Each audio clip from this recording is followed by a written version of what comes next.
Welcome, Hack Nation, to HammerHead University. My name's Jeff Urbanski. I'm here with Aiden Kelly. And then back over here on the bar is Joe Walsh. Here's kind of the layout for tonight a little bit. Joe's over here handling questions and any things you guys have. He'll be bouncing questions to Aiden and I while we perform point repair. So we're going to go through step by step everything you would need, everything and all the tips and tricks and all the things you guys might have on job sites that are already happened or are coming up soon. And Aiden, being a licensed plumber for over 30 years, really has a lot of experience with this. When did you and I first do a point repair together, Aiden? Oh, it was 2008. Long time ago. 12 years ago. Wow. So yeah. Kind of good. So I'm going to learn from Aiden tonight. So it's going to be a lot of fun. So Aiden, as you go onto a job site or you're preparing to go work with another contractor or plumber, what's the first things you do usually as you interact with them prior to showing up on the job site? You know, if I'm going to do a pilot program or demo for a contractor, I'm going to ask for a video, a questionnaire. We need to know what we're getting into. Number one, is this pipe a candidate for a point repair? Because there are so many different variables with the systems we deal with in regards to sewer piping. Yep. You know, so. Absolutely. So here we are. You're going in and you're getting this. What's the first thing we got to do? Well, first thing we got to do as a contractor, when I was doing this in the field, we would go prior to the day of doing a point repair. We would inspect the line. Obviously, we're there for a reason. The line either clogged or backed up. So we're there, clear the blockage, assess the condition of the pipe in question. Number one, is it a candidate for a point repair? Mm-hmm. At that time, we would clean it completely. We would know exactly if we're going to do a 24, 48, or is it 4-6 transitions. We would have that all documented. So the morning of showing up on the job site to do the actual repair, number one, what I'm going to do, I'm going to re-televise, and I'm going to do that for two reasons. I want to check that nothing has clogged the line again, and everything is the condition we left it in. If we need to re-clean it there and then, we will. But then we're going to use our actual push rod of our camera, which we have in the pipe right now, to mark the push rod, and that'll give us our length that we can change over to our push rods and packer. Why don't we use the counter on the camera? Never, ever use a counter on a camera. I don't care what camera it is. You can never trust them. I've seen counters to be off 33 feet, 20 feet. Point taken. A hard mark is the best way to do it. So Jeff, go ahead and. So just to put a line right, just tape on here. Yep. And then get that all taped off. Just like that? That's it. So just at the invert of the pipe is all we're looking for. That's all we're looking for. Okay. We have our camera centered in what we simulated break. We actually drilled a hole in this clear 4-inch PVC pipe. So Hack Nation will get a chance to actually see that patch expand when we add air to the packer. That's something you don't get to see when you're on a job site because it's usually buried. It's buried. It's 8 foot underground. Perfect. All right. So once we got this, you're going to pull our camera back out? Yep. So we have our mark right here. Jeff put a little tab on there so it's easy to remove.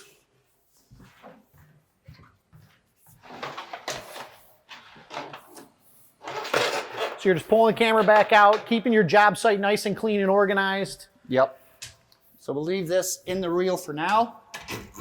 So we can actually go over the components needed to do a successful point repair. I see we got a lot of things here. Mm-hmm. I think we just gotta walk through this a little bit and give an understanding of everything that we're looking at here. So why don't we talk about these bladders here, and let's talk about what you have here.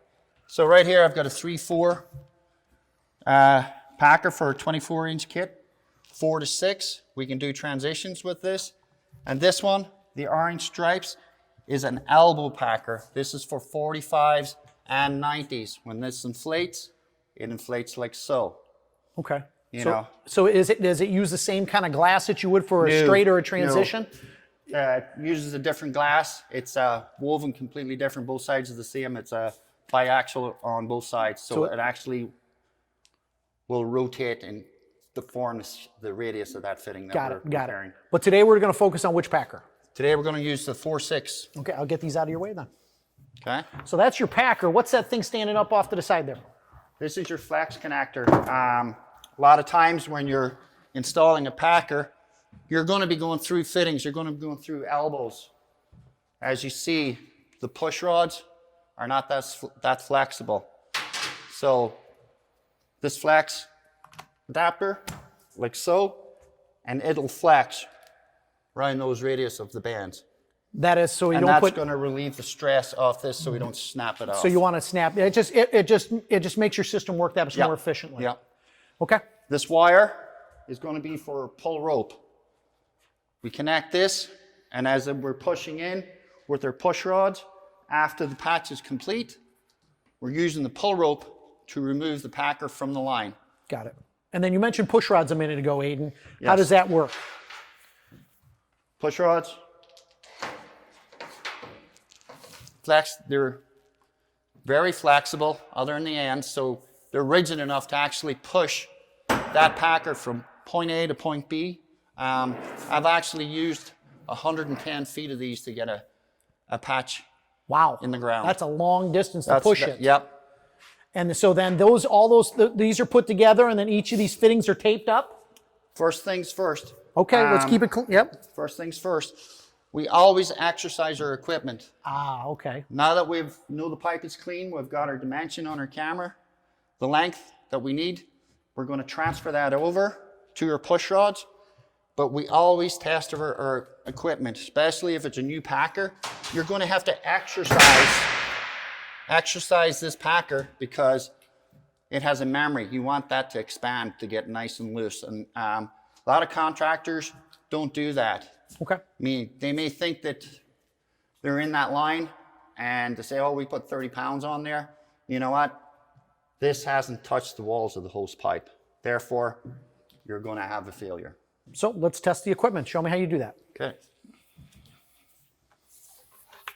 So we have a piece of 4-inch PVC, it looks like. Yeah, we're going to install it in a hose pipe. Again, this is a safety as well. And then we're going to get our minimum inflation. When this line touches the inside diameter of this pipe, we know that's going to be our minimum inflation. So we test inside the diameter of the pipe that we're going to repair, so we get it to make sure it gets a good fit to that inside diameter. Okay. So while we're doing this, we're also going to test our push rods and all our connections. And what are you looking for and what are you listening for? Any air leaks. Ah, okay. Any air leaks. Okay. That could cause, the compressor may not kick on or whatever, and they could tape these up not knowing that there's a small leak. Or they're not connected correctly. Or they're not connected correctly. Okay. And another thing with that too, we're taping these up so if they hit, say, an offset or something going into the pipe, they're not going to pull apart. Got it. So right now we're going to test the whole system. You're going to make sure you have air that clearly goes through all your push rods, through your flex adapter, and your packer inflates. Yes. Perfect. Let's show me how this is done. And we're using a regulator. Oh, wow. It's in a, okay, so you have it in a box. It's in a nice case. Okay. Nice and secure. We can adjust our pressure up and down right here. Okay. We have a blow off. We have air on, air off. Got it. So you're going to hook your air up to your push rod. And then once you got that in place, you're then going to manage and monitor that minimum inflation like you said a little while ago. Yeah. So you got a piece of paper, huh? We have a piece of paper, but also, let's talk about the kit real quick. Yeah. All our kits come with the paperwork, the safety data sheets, and the 12 steps. Yep, 12 steps. 12 steps. If you follow these 12 steps, it actually will go over the measuring, inspection and cleaning, prepare push rods, test equipment, which we're about to do. So all this comes in the kit. Pictures in the inside, and there's an actual checklist on here as well. Seems simpler just to follow a simple checklist, yes, right? Exactly. Got it. Okay. But again, if you question yourself, this is more detailed. Got it. That makes sense. Yep. Typical kit. This is winter 4-inch. It comes with your resin, your felt, 2 protective sleeves, your spatula, your wire ties, your protective surface and gloves, and your tape. Got it. So is that felt or fiberglass? That's a fiberglass. Ah, okay. Perfect. That's right. Yep. So it's 2 types of glass in one, but we'll talk more about that, I guess, in a little bit. So here, let's test this packer. So you're just taking the air up slowly. And what are you watching for? I'm watching for this white line to touch the inside wall of the pipe. Okay. So you're not rushing it, I see. You're taking your time. Yep, because I need to find my minimum inflation. And why do you need minimum? What are you looking for? Well, that way I know that my patch is against the host wall. So in the event like you have like, let's say clay tile or something like that that's really fractured and you don't want to You don't increase want to overinflate because you can shatter that because you don't know Right. the ground conditions. Got it. It could be hollow behind that and then you've got an issue. Yeah, that makes sense. So you're slowly going up and then you're just playing with the paper, it looks like. And then once you get that good contact, that thin paper is not coming out like right now. Right now. So so you got a pressure you got there. So our minimum pressure is 18 PSI. So we're at 18 PSI. So I should probably write something down, don't you think? Yeah. I will write that down. Okay, so we're testing it and we cleaned and inspected. I'm going off your checklist now that you have here for me since I'm your documenting this. You determined the diameter and the patch needed. Here we have it here. Right. You measured the distance to the repair. You just did that with the camera, right? And we marked it off. You just prepared the packer and push rods, and we just tested that equipment, didn't we? Right. And what was our minimum? It was 18 PSI. I got that. So we checked off 5 boxes just like that. Mm-hmm. So let's You're telling me it's that fast? Yes. Wow. Let's okay. remove this pipe. I will get this out of the way. So now, what we want to do is transfer or mark. Okay. So Jeff, you're going to hold that center. All right, I'm going to hold in the center of the 2 white lines. Yes, because this is the length of the actual repair we're doing. This is the center of the repair. Got it. Hammerhead center. Got it. Okay. So we'll get 12 inches of point repair on either side of the eye of the camera, the center of the pot. The tape. The tape is right. I have the tape for you. Yes, I did hold it. It's right here. See? There you go. Thank you. So what you're going to do is walk that over, and you're pushing it up against the push rod, I see. Yes. And then if this was an 80-foot run, 70-foot, good idea is go out on the sidewalk, out in the driveway, lay all your equipment out. Push rods all pushed together. Because a lot of times you can't test right in the area of that job site. If you're in a basement, Yeah. there's no way you're going to be able to, you want a nice, accurate measurement.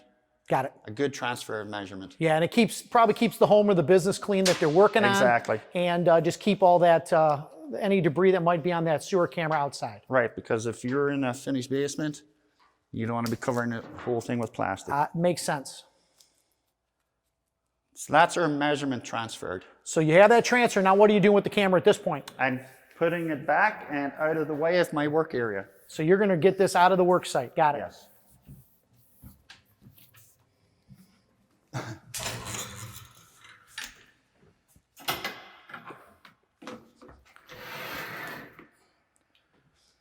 So we got that. Now it's saying we got to do a trial run. What does that mean? A trial run is we got to make sure that we can get the packer and push rods from point A to point B. Because if you can't push this in place without a point repair on there, you're not going to get it with the point repair. So that's your litmus test, Yes. is what you're saying is you can practice trying to do this. And if you can't push it the distance you're intending to do, you have the ability to walk away before you mix any resin. Yes. Perfect. Because the secret is, once this is mixed, this is what? Yep. It's game on. It's game on. Perfect. Okay. Well, we got to put a protective sleeve on here, right? That's correct. So we have tested all these fittings prior, so we know they're good. There was no whistling. I heard that. There was no whistling. So you got your flex adapter on. Yep. So you're going to tape that on there first? Yeah, because once we put on the protective sleeve, it's going to be covering this. Got it. We don't have access to it. We still have access to this point, but not this one. Got it. So now you're just putting the tape on the fitting itself, just because that quick disconnect, you don't want it when you hit a joint or something to pop Right. off. Got it.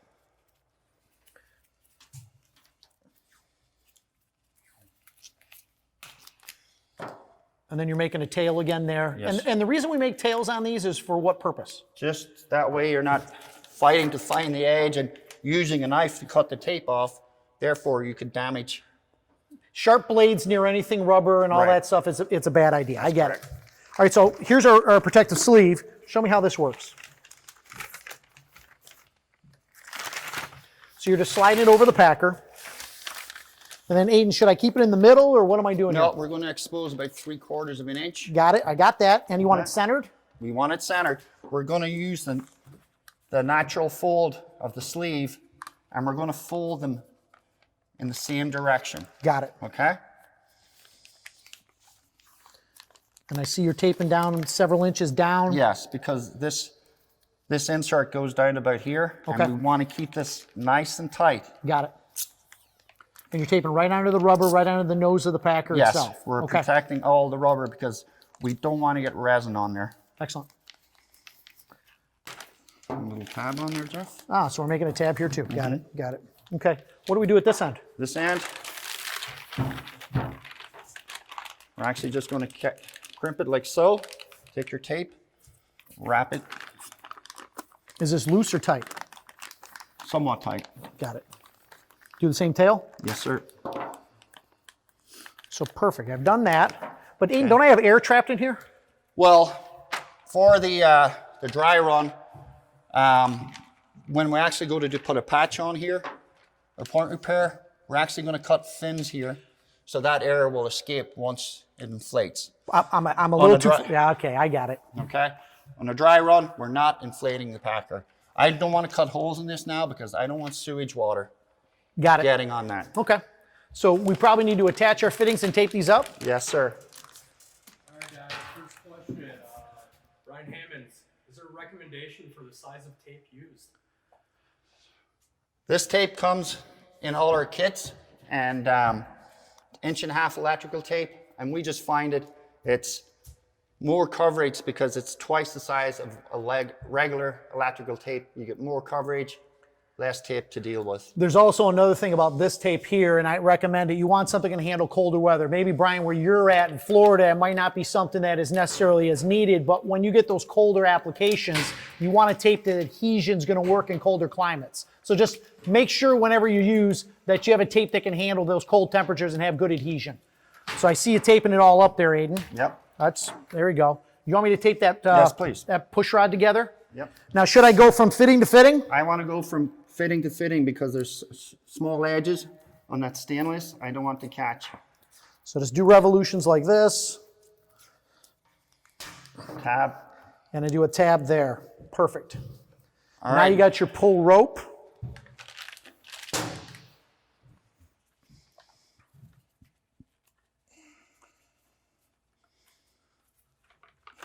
Okay. Perfect. And what I like to do is... You tape that first little bit to the push rod? Right. And what's the benefit of that? Benefit of that is if you're fighting with this, getting it back and forth, and into place, Yes. you're not going to end up with a pull tape. Rolled into your patch. Exactly. So this is what you're doing is you're making sure and preventing that from Yes. occurring, because if this cures with this stuck in here, you're in trouble. Yep. Call the excavator. Well, we want to make sure we don't do that. All right, so at this point, Aiden, we are now what? At this point, we're ready to perform the dry run. Okay. You know, guys, a lot of times we're in older homes, older buildings. Guys will have a hard time getting that packer down through these fittings. With this, we can run water. It just helps the flow. Your terminology. So you're just using like a slip and slide technique. That's what so we're you're doing. adding water and stuff to the pipe system, Yeah. especially with old cast or whatever it is. This will just help it flow and freely move down there. When the resin's on there, it's probably a little easier. It is a little easier, but you must remember the end of that packer's dry. Yep. You know, so if you have some lubrication, water, create your slip and slide. Got it. It leaves it easier. So, I mean, you could dump a little mineral oil down there to lube if you'd like. Perfect. Well, we can do that right now. Yeah, just not going to need much. So I'm going to put a little mineral oil down here. Not going to hurt anything. And there you go. Okay. So Aiden, so we're now pushing this into the pipe. So you're going through your clean out. Right? Got it? And where are you pushing towards? That line that we have, right? Once this line, this mark hits here, we know we're in place.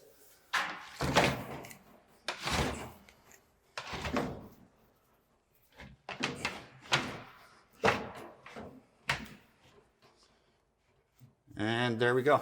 So you're in spot, and I can see it, and you guys will get to see that in a little bit live on video when we inflate this. But yeah, I can see it underground here, and it's centered right where you wanted it. Okay. So why don't you pull on the push rods? It's a push rod, not a pull rod. Oh, my mistake. Okay. Pull tape. I've actually had pull rods come apart right at this connection. Because they're yanking on them. Yes, exactly. Okay. On this crimp. And that's just like, you know, Schedule 80 PVC. These fittings can't come apart if you really treat them poorly. So once we're in there, the patch is cured out, you're going to give a little push forward. Got it. If it moves 5-6 inches, you know you're fully cured. Got it. If not, the resin could still be a little tacky. No big deal. Put your pressure back on. So Let it sit 15-20 minutes. Try the same process. So we'll just go to that 18 PSI like you said. Just put it back to that and you're good to go. Yes. Perfect. So you're going to grab your pull tape. Got it. And I'll give you a hand of coming out.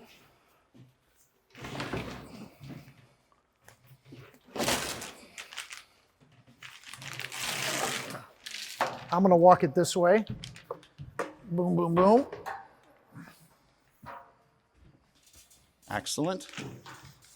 All right, Aiden, here's a question kind of referring to overall, rehab projects. Steven Soyden wants to know, what's the minimum standard that the sewer pipe has to meet in order to qualify to be lined? Adding on to that, such as number of bends, pipe condition, etc. Well, pipe condition. You have to make sure that you can get your point repair to the actual break. But with that said, I've had pipe where 16 feet of the bottom of the cast iron had been missing. So what I was able to do, I was able to go in and I was able to step multiple repairs in order we created a whole new pipe. It was a bridge. But we created a bridge. But when it comes to the standard, I think what he's referring to is ASTM F1216 is the standard that's out there that is used for lining and all that, which has a calculation on how much flexural strength, tensile strength, flexural mods, things of that nature. And you want to make sure that your point repair has enough layers of glass to meet that standard. Most times in plumbing applications, 2 layers of glass will exceed that standard greatly.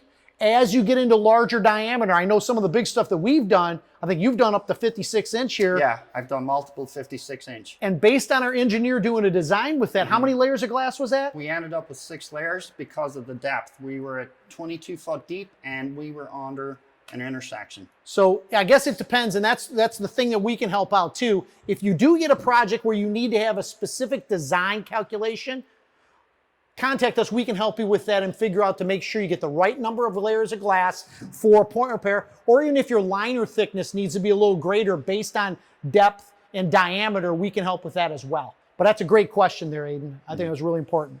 So here you are, you pulled it back out. What's the next step, Aiden? All right, the next step is we're going to remove this protective sleeve. Why would we do that? And replace it. It looks fine to me. It may look fine to you, but we don't know that when we did our dry run, if we got a nick on here or a tear, that will allow resin to get onto your packer. What happens when resin gets on your packer? It's not coming out. It's not coming out, and it's not going to expand again. So the key thing is you get 2 of these sleeves in your box. You want to make sure you're changing this out. Dry run, repair. Got it. So we got to strip this out. Let me throw on a pair of gloves and help you out here. So Aiden, I'm going to take off the tape on the front nose of this packer. And you got over there. It's nice having the tail. Things come off real quick.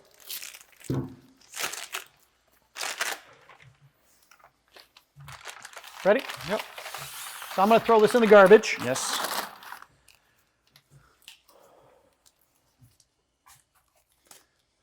So Jeff, you can grab the... Yeah, let me grab that protective sleeve, get this extra tape out of here, and I see you getting that so you can take apart your flex adapter. Perfect.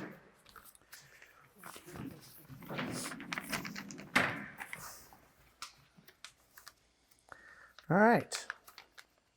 Let's open up this protective sleeve and slide this on. So we're gonna follow the same procedure we just did. Identical procedure. So I'm gonna get that few inches like you said. I'm gonna fold my fins the same direction. Correct. And we're gonna repeat that same process. Nice and tight. Because you don't want this slipping off when we're installing or pushing it in place. You know, one thing I've had a lot of people ask me over the years, Aiden, is this looks like one guy could do it, but is that ideal? No, I mean, I've done it myself, one guy. I know Joseph has done it as well, but it's that extra set of hands is really needed just to make the job go smoother. Perfect. You know, once it's in place, second guy can go to the next call. Got it. Yeah, that makes sense. Sometimes, you know, people think it's so simple that one person can do it all, but Right. it can take a lot out of you. It can take a lot, especially if you've got a longer distance to go. Perfect. All right, let's, Going back to Aiden, your 54-inch with multiple layers. The more layers you add, are you potentially creating a pipe size reduction / bottleneck? No. The pipe in question was a double wall brick sewer main, Southern Illinois. And we actually created maybe half an inch, but we were able to feather the ends. So we didn't have a lip, so that was not an issue. as a matter of fact, didn't the municipality and design engineer love the finished product? Right. Because of that tapering that occurred We with the created- resin. Yeah, with that extra resin on there, and we were able to taper the ends. So it worked out really well, and they were actually ecstatic that it turned out so good. Those old brick pipes are a challenge. I can tell you that because Yeah. they're never a circle. They're always a different shape. So what are we doing here? You're just setting it down on the ground? We're just going to set it out of our way, Okay, because now we're going to prepare our work surface. got it. So Jeff, So I'm going to go back to my checklist because I've been negligent here. We performed the trial run. Everything went well. Mm-hmm. And now you're about to lay out your materials here because we've already got our packer prepared. right. So you got a spatula. Yep.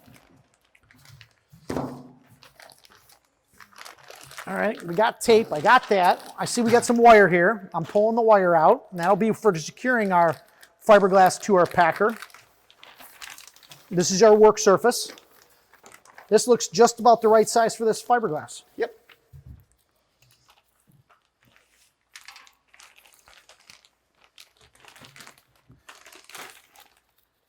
Thank you, sir. So talk to me about the glass a little bit, Aiden. It's got two different types of fiberglass in here, and I assume there's a purpose there. Yeah. This is the stranded, and then the biaxial. So the one side's knitted. What does this do? What's the purpose? So it'll stretch and move, and it's And it holds the resin kind of like a sponge? It does. It just, you'll see once we start wetting out here how this resin saturates. Okay. And what's the other side? That chop strand, that kind of creates what we call the fingerprint of the pipe? Yes. So this will be up against the host. Got it. These strands will bite onto the imperfections or whatever you're repairing. Absolutely. That And makes just it'll sense. help lock it in place. So which side do we start up We with? always wet this side up first. Got it. Okay. And you So can clearly see the difference. yes, it's very obvious. So we're going to go with the shiny side down or that woven side up. Got it. So here we are, and we're at this point. Everything's ready to go. The next thing on the list, Aiden, is preparing thoroughly mix your resin. Yes. Are we ready to go, or are we missing something? We looks like we're good. I mean, according to your We're ready to checklist, go. you're ready to go. Now is the time you need to go to the bathroom. Is go. Turn your phone off. As soon as this resin is mixed, you're starting your timer. Ah, okay. Okay. Yep. And it's go. If you could show the back of the sheet here, Jeff, on your cure times. Which is right here. We have cure times right here. So we have different ones. So we're working with a winter resin today, right? Yep. And so today it's about 68 degrees in here. We have about 12 to 15 minutes to work with this resin. Yes. So when we start that, we mix that resin. Is that when the clock starts? We mix this, that's when the clock starts. Got it. So then when And- that happens, we got to go. We got to go. And then it says here that cure time is roughly 90 minutes at this temperature. Roughly 90 minutes at this temperature.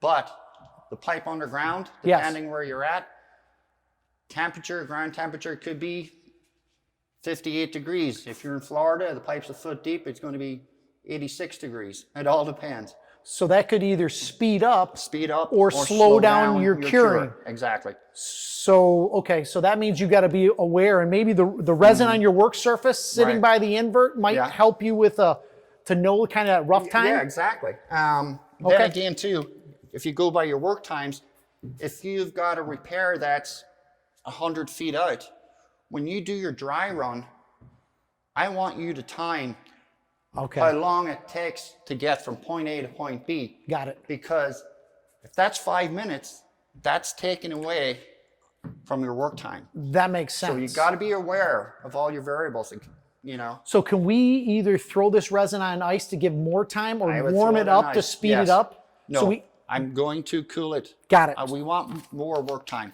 Got it. But if you needed to work faster, just use your winter resin pretty much all the time. Yeah, summer resin, same temp. What's your cure So time? summer resin at the same thing is going to take 25 to 30 minutes of pot life. Right. And then it's going to be 130 minutes of cure Exactly. time, which tells me it is much longer, gives you a lot more working time. So if you're new to point repair, maybe summer's a little bit better for you than an experienced plumber using a winter style. A lot of new contractors getting into this, they're going to go summer. Okay. Because they're going to,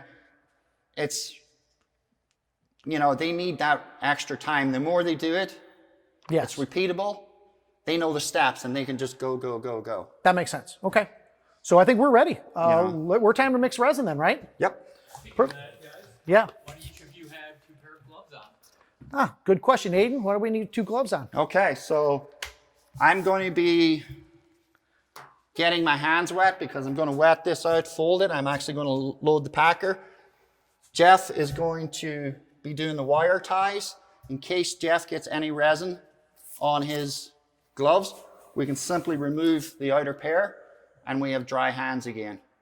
That way, when I get my repair on here, my hands are dry, I can put it in, and my hands will be dry when I'm pushing in the push rods. We're not getting resin over all of our equipment. Because I've seen resin on tools, on the regulators, on all that stuff over the years, and just keeping a good set of dry hands, less mistakes happen. Yes. And it just makes it a lot easier, especially when you're putting on wire ties and cinching them down nice. If your hands are slick, you're never going to cinch it down tight enough, which could allow for your fiberglass to slide on a packer, right? Exactly. Got it. Okay. Perfect. All right, so let's do this, Aiden. Get back to my checklist. I'll take your stuff out of the way there and start the watch. So the time starts. Joe, what time we got on the clock? 8:32. So we're at 8:32. So that's the time I'm writing down here, 8:32. There's a part A and part B pre-measured for you. Yep, so there's no thinking. You just shake the 2 up. Yes. Got it. Okay. So here we go. So it looks like one side looked like Coca-Cola, the other side was clear, and now they're yellow. Yeah, we're going to get that nice caramel color. So how long you mix for usually, Aiden? Until you have a consistent caramel color throughout. Got it. So just so that you have uniform color, I see you grabbing all the resin out of corners, making sure you move it from one side of the bag to the next, back and forth just to make it thorough. Yes. Give it another quick shake. And as you can see, the change. Yeah, it's uniform. I get it. Perfect. So now you're wetting out the fiberglass mat, and I'm checking that box.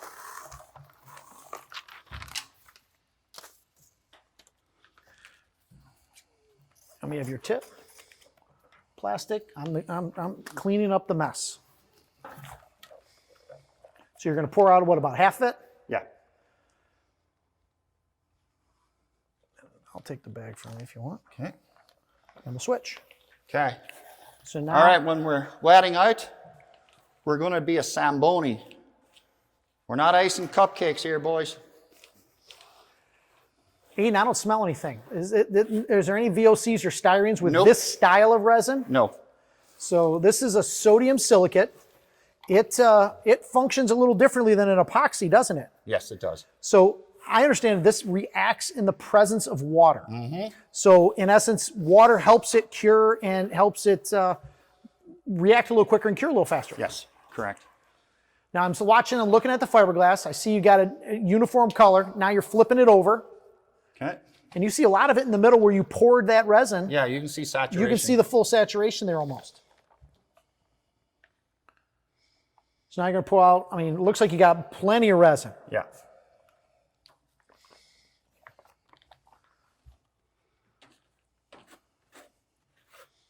Now, do you have to be gentle with the fiberglass? No.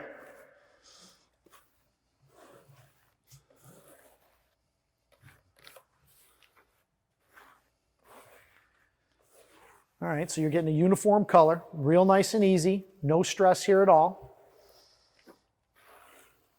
Perfect. You got more than enough resin. I'm going to get rid of the remaining of that bag. All right, Jeff. Yes. Ryan would like to know, so if you have an active water infiltration, Mm-hmm. will this cure faster? Active water infiltrations on any system, the thing you want to make sure is you inflate it quickly. It will, when the packer touches the ID of the pipe with the fiberglass, what you'll have is it is designed to shut it down. Epoxy will wash away, vinyl ester will wash away. That's why even Carlisle knows, and I've talked to him about it, sometimes for liners you just put a pre-liner in. But point repairs are great to lock out I&I quickly. I've done some pretty big ones, 24-inch. Take my scissors and put the slots in here Oh, yeah. Keep air going. to escape. And there, got them for you. So I've done it on some large diameters, answering Brian's question further, but Sorry, let me center let's between the finish this lines. up in a minute. And Aiden's putting it, rolling it, the packer on. And he's rolling it nice and tight. I'm stripping off a pair of gloves because Mr. Kelly here is going to need my hands. Okay, leading edge first, an What? inch back. And Cinch it in nice and tight. Let me get my fingers on her. 3 half turns. 1, 2, 3, and I'm pulling it straight up. Okay, Jeff, this side. Inch in, cinch it. 1, 2, 3, straight up. I got my final wire in the middle.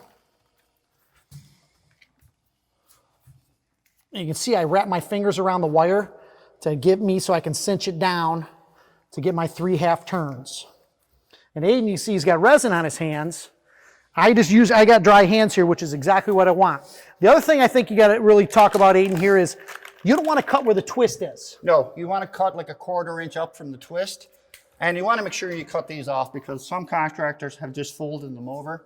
Well, guess what? They're not going to unwind. Yeah, then they unwind, they don't break. So you want to make sure that you don't fold them down and press this down because then you'll have a problem there, correct? Jeff, your tape, please. Yes, sir, I'm coming over. So we're on the clock. Joe's watching our clock, 8:37. which is 5 minutes in right there.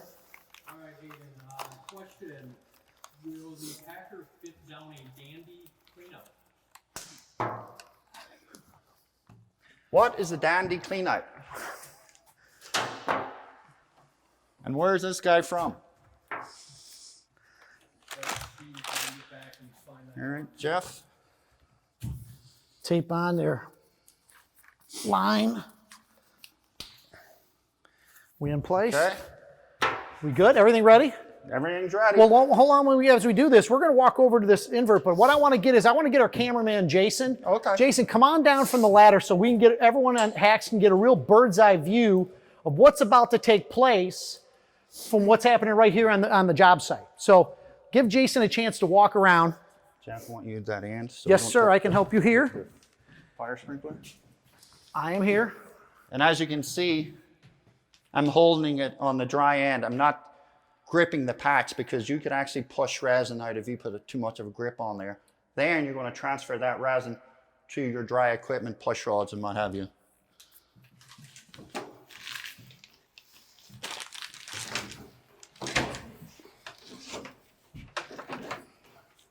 Mark coming up. Here we go. Airline's connected.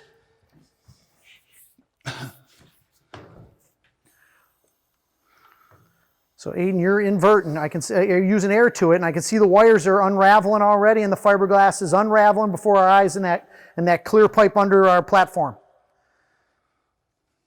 So I know Brian was asking about I&I. If water was actually coming in here, and those that saw us at the wet show, we like to showcase that because the resin reacts in the presence of water. It will speed it up a little bit, but you can see the resin's migrating. It's forcing into that damaged area, and it's filling in that void. The great thing is this resin's a lot thicker. So it's kind of nice how it all fills in there and goes from here. So at this point, Aiden, what are we doing? Now the clock's ticking. We're just waiting for it to cure. So maybe I should go into my checklist and write some stuff down. Yep. Actual time of inflating. Talking of water, I've actually had it where in a 4-inch line underneath Four Seasons Hotel, the concrete was 7 foot thick. The storm line was completely sheared in two. My camera was actually swimming like a fish. There was that much I&I. Wow. This took care of it, even with all that inflow. That's great. Well, Joe, what time we have right now? We're at 8:40 and 8 in to backtrack on the Dandy. It is a Sanity. Oh, Santi. Okay, I've never heard that terminology. So I just want to point out that we, even with me delaying and getting the time from Joe, we thoroughly started mixing resin at 8:32, excuse me, and then we inflated the packer at 8:40. Mm-hmm. That 8:40 then puts us at, I mean, we were right in that window of time. So we had 12 to 15 minutes. We did this in roughly 8, and we took our time. Yeah. We inflated it to 18 PSI, correct? Yes. So we have 18 PSI. So based on our cure chart with the 90, PSI. yeah, the 90 minutes, we're roughly looking at, it's going to be here. It's going to be about, 952, somewhere in there. We're going to be pulling this thing. Yep. What I like to do with my work surface is fold it up, keep it close to where we installed the packer, because once this starts to get flaky and crumbly, that tells me that that is fully cured. Got it. The point repair. Is it if you had a pit or something like that, well, you would want to have this in a manhole or whatever it is down there, it's similar temperature? Similar temperature. If we had any left over in the bag, yes, that's going to kick off a lot faster. We can't use that as a judge because it's in a mass. All right, so in a mass is not a good thing. You want it thin like on your work surface to use this as a tool. Yeah. So this is a temperature tool for you to tell you when you're ready. Yeah. But like you said before, when you go to deflate at this, let's say at 952, we deflate at that time and we do the push-pull and it doesn't release, don't panic. Don't panic. Reinflate it. Reinflate, let it sit 15 minutes. Got it. Try it again. Perfect. Joe, going back to that question. Yeah, that's some techniques we would use in that scenario. If I had a 4-inch line, I'm going to go with the 3/4 packer. It's half the size. And again, lubrication. I'm going to make sure that my leading wire is cinched down nice and tight and close to the edge. And we got to be really careful. This is a typical clean out tee, something similar to a sand tee. We got to be careful of this edge right here actually hitting the leading nose of the point repair. Of the fiberglass itself. And it could slide. So what you're saying is, as you invert it into the tee itself, yes, making sure that the glass is up high enough so you're not making contact on this lower edge. Exactly. Okay. And keep it up as high as you can at a good angle. Because remember, this is the size of our repair. If this slides to here, this packer doesn't inflate fully. It kind of cones off. It's like a football. Exactly. So then what you're going to have is a funnel. Ah, okay. Okay. That makes sense. Okay. All right, a question from Mr. Tom Carlisle. Wire ties versus rubber bands. So what I found on rubber bands, if it's not tight enough, or it can be too tight. So that's one of the things I've had on rubber bands where if I'm using a minimum inflation with my packer, sometimes it doesn't stretch out if the rubber band's way too cinched too tight. There's other times I've had it where the rubber band isn't tight enough where I've inflated it or I've been pushing it down the line. It's better what I say, Tom. As I'm pushing it down the line, the whole patch slides because I'm not getting it tight enough where when you cinch down a wire or a zip tie, you're embedding it tightly into the packer itself, the glass, and it's creating a spot where the friction's holding it in place. If the rubber band is too loose or too tight, because we can't control that like you can cinching it down in 3/2 turns or a zip tie that's snug, a lot of those things break at a certain PSI which we've done a lot of testing on that. Rubber bands, I can't consistently tell you if it's going to perform correctly or not. I just cannot. But that's a great question. Okay, Joe, did you get some questions? Yeah, a question on transition repairs, what material we would use, and if there's any difference in procedures. No, I mean, we're going to use, obviously, if you got 4 to 6, we're using a 6-inch kit. We're using the 4 to 6 packer.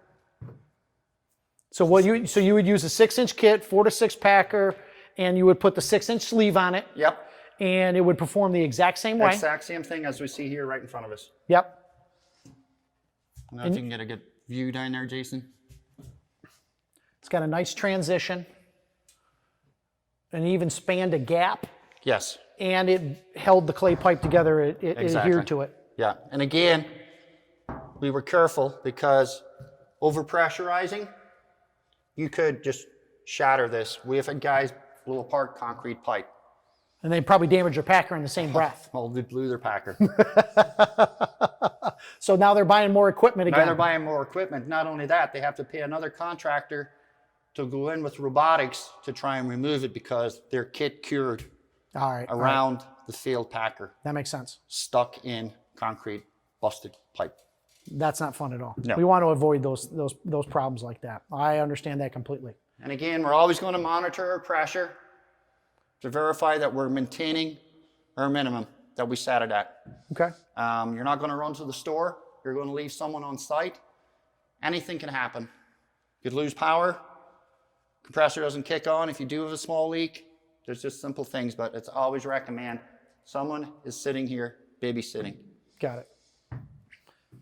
Perfect. So now we're just waiting the time now. So this is you clean up your job site, getting clean things up the prepped. job site. But guys, as you've seen, as we were moving, I'm always going to have a trash can. We're always getting rid of our trash. That way, when it comes to wetting out, loading the packer, we have a clean worksite environment. It's just, it leaves it easier. We're not tripping over materials or looking for pliers or wire ties. It's just once you do this a while, it's second nature. So keeping things clean and neat allow for an efficient and effective work opportunity. And then we're going to be able to show the homeowner at the end of this, or the business owner, here's what we effectively did before and after using our sewer camera. And when I was a contractor, I like to do that. Number one, the homeowner or the contractor would see the issue that I'm coming out to repair. But what I'd always like doing was bringing that contractor or homeowner down and actually witnessing the video inspection after we're done. Guys, always video after you're done. Inspect your work. Yep. Don't be that guy. All right? Always inspect your work. Makes sense. Makes sense. Joe, what other questions we might have from the group? On the resin itself, is there any heat associated? There is an exothermic reaction, just like epoxy or vinyl ester or anything like that. So it does give off a heat. But when it's in a thin layer, it's not going to give off the heat. Like Aiden was talking about the bag in a mass. That's when it's going to give off heat. I think the max temperature it gets to in a mass is roughly 125 degrees. It's not very that hot. In this thin layer on the fiberglass, you'll never get above 95 to 100. And especially with that surrounding ground, when you're underground at that 50 to 55 degrees, think about it. It's going to insulate it and keep it cool. So therefore, it's not going to hurt anything. It's going to keep everything cooler, and it's just going to move and cure at the rate at which it's supposed to do. But that's a great question. Aiden, personal question. Uh-oh. Any experience in a burrito restaurant or factory? No, and I don't intend to. Sorry. I've done a tamale factory. Oh, that's good for you. I'm happy I wasn't there. Houston, Texas, we had a tamale factory and the grease trap was failing. I was with the city of Houston and we fixed the clay tile out front. I had never smelled anything like that in my entire life. And there you go. But it worked. Point repair was great. Yep.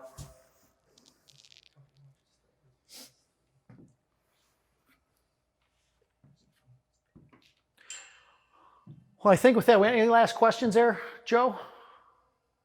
No, I think we're pretty much caught up. Just waiting to see here. Company wants to start. What is best to look at for startup? So if you're starting a company up, what's the best to start at? If I want to get into CIPP, This is the cheapest, easiest, fastest route to go to get you your feet wet, so to speak, in getting into CIPP. It is the cheapest route, and I mean, some of the point repairs that we have pulled off, pretty amazing, and definitely worked in real lines. Yeah, we've done railroad. We do a lot of things. There's Yeah. so much you can do. Yeah. It's a prerequisite for even pressure lining. So we do Yeah. it for a lot of stuff.